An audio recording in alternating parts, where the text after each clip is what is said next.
Portugal is a country known for its rich history, stunning landscapes, and of course, its incredible food. But today we're diving into the sweetest part, desserts. From the iconic Pastel de Nata to hidden gems you may not have heard of, get ready to indulge in Portugal's most irresistible treats. Whether you have a sweet tooth or just love discovering new flavors, this is one food journey you won't want to miss. Let's explore the best desserts Portugal has to offer. Wow. So as you can imagine, one of the first things I did was try the iconic Pastel de Nata at two different locations so that I could compare them. Now, if you don't know, Pastel de Nata date back to the 18th century in Lisbon, Portugal, where some Catholic monks in Belém first created them. At the time, monasteries were using egg whites to starch their clothes, so they had a whole bunch of egg yolks left, and the pastry was born. All right.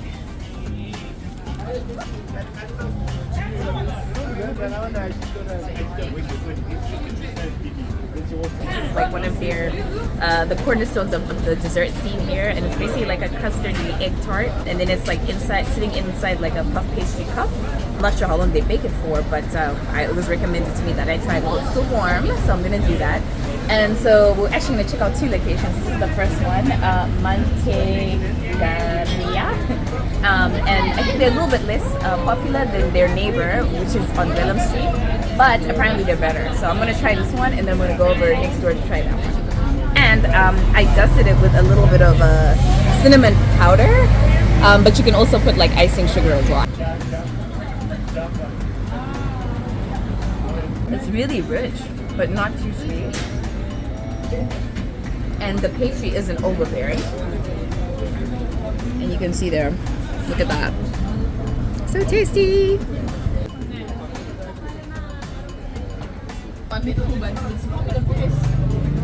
So after checking out Mantegaria and being thoroughly pleased, we went over to the more well-known Pastéis de Belém, a former sugar refinery. In fact, the one that actually bought the original recipe from the monks. They have a whole lot more going on in this main location, selling other baked goods as well as some Ginja, port, and so on, which often complement these pastries, of course, if you aren't enjoying them with a cup of coffee or the stronger espresso shot, biga. Both places seem wary of loiterers and people with cameras, so take care when you visit and try to respect the rules. I can tell that there's actually a little bit more crust, and it's flakier as well, almost like a meat pie, but on the surface it looks almost the same.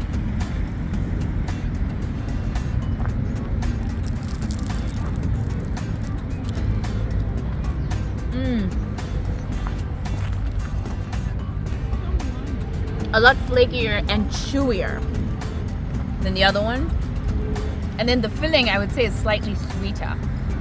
But they both taste really good. I can see why some people might prefer this one. But highly recommend you try this if you come to Lisbon or Portugal in general. And check out these two stores as well.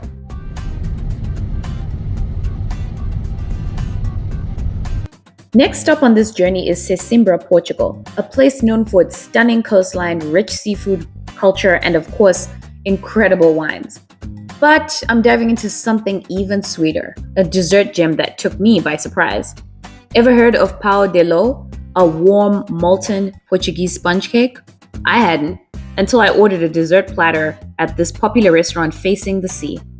Pão de Ló is a simple yet indulgent cake made just with eggs, sugar, and flour.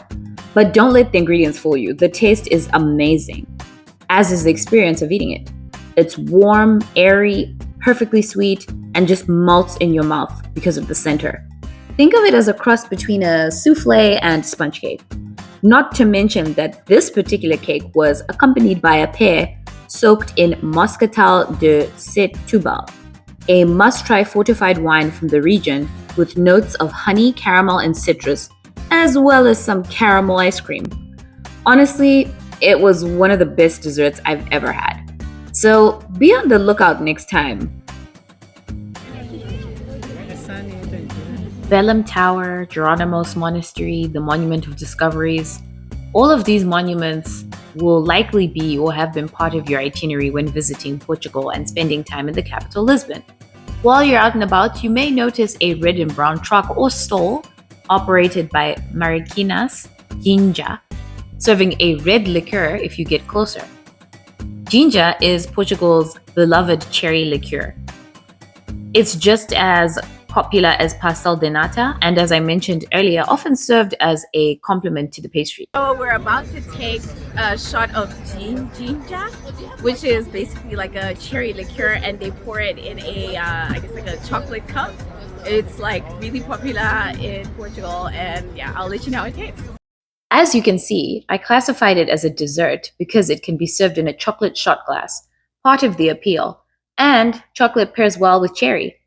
Ginja dates back to the 17th century, when monks in Lisbon started infusing sour cherries with aguardente or alcohol, sugar, and spices. They sure were making a lot of stuff. Anyways, fast forward to today, and Lisbon's historic Ginja bars are still serving this cherry-infused delight, often with a whole soaked cherry at the bottom. It's definitely worth a try, so raise your chocolate cups up and say Saúde! So this is a cherry liquor, yeah. We don't sell this in any part of the world, so only in Portugal, north of Portugal. They made by cherry, so got 18% of alcohol. So the main thing is you drink half of the liquor, and then the remaining half you eat together with the chocolate. Okay. So that is the only thing, so you can feel the taste. And how do you pronounce it? Ginja. Ginja. Garbage. Okay. This is the best one. Ginja. Okay. Thank you. Okay, so maybe I got the pronunciation a little wrong, but you get the drift. Drink half of the liquor, and then the remaining half together with the chocolate. So you just like eat it? Yeah. Yeah. One chocolate cup. Oh, like in your home? Oh. Yeah. So you mix to get the flavor. You eat the cup. Yeah. You eat the cup. You eat the cup. The cup is the chocolate. The cup is the chocolate. So, as you can tell, my foodie crew was just as flabbergasted as I was, but it was pretty enjoyable and a funny moment. And yeah, all I can say is if you like cherries, you'll definitely like yourself some ginja. Give it a try.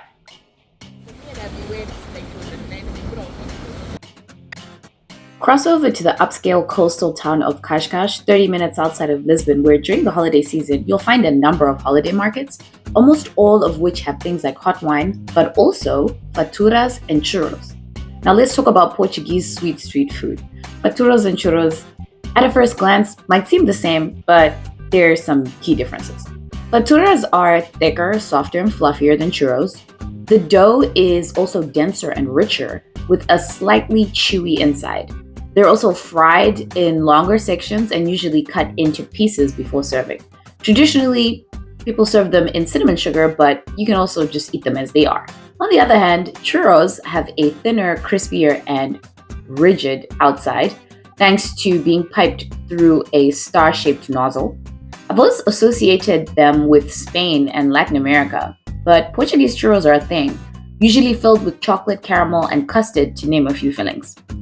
So, if you want something soft and doughy, go for faturas. If you prefer something with a gooey filling, churros are the way to go. This is an absolute treat during the holidays. I wouldn't recommend eating these all the time, but definitely a good end of year treat.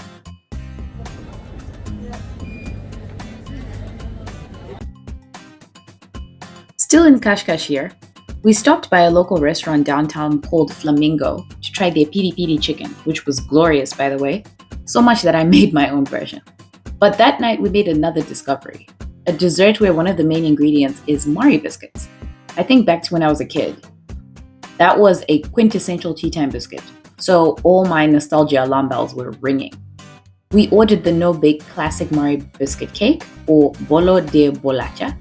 Apparently it's a staple in Portuguese households, made with just a few ingredients.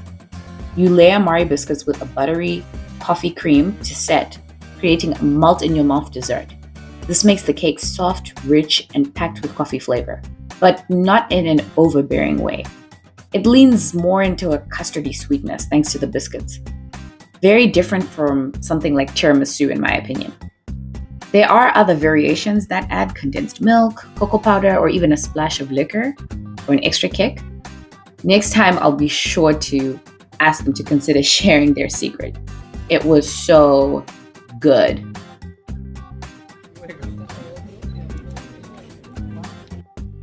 The last stop on this sweet journey is Cintra, Portugal, a town known for its fairy tale palaces, breathtaking views, and amazing pastries. There are two of its most famous streets you should check out though. First, we have travesseiros, which means pillows in Portuguese. I'm probably not pronouncing it right, but you can't miss them. These are delicate, flaky puff pastries filled with an almond and egg yolk cream, creating crispy, buttery layers with a smooth, sweet paste. I must emphasize paste because I assumed it would be more of a whipped cream consistency for some reason. I'm not a huge fan, to be honest, but it's probably because I had different expectations. They aren't bad. You should try one, if not only to set foot in the historic, iconic Casa Periquita. And no trip in Cintra is complete without them. Next up, queijadas or Cintra cheesecakes. It's not the kind of cheesecake you're used to.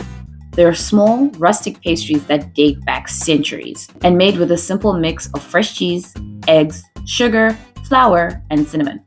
The result? A subtly sweet, mildly nutty, slightly chewy texture with a hint of caramelization. These were my favorite between the two. Quite tasty. And those are the 8 desserts you must try in Portugal. In the next episode of Plate Chronicles, I'll be sharing a glimpse into my visit to the Time Out Food Hall in Lisbon, the biggest food hall in the country. Stay tuned. Don't forget to hit the like and subscribe button if this was useful. And thanks so much for watching.